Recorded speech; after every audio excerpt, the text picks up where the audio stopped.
দেখি আমি ওকে কি করে বিয়ে করি।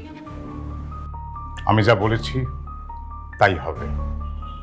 দেখো, তোমার প্রতি আমার সে বিশ্বাস আছে। আমি জানি তুমি আমার কথা মানবে, তুমি নিতুকে বিয়ে করবে। কিন্তু চাচা। কোনো কিন্তু না, দুদিন পরে নিতুর সাথে তোমার বিয়ে। কিন্তু বাবা, আমি তো ওর বউ।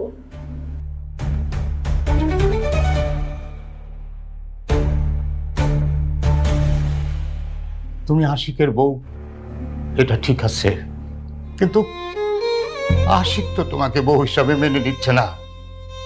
সে তো রূপাকে বিয়ে করার জন্য পাগল হয়ে গেছে। বৌমা, আমার বয়স হয়ে গেছে, কখন কি হয়ে যায় তার ঠিক নাই। এই আছি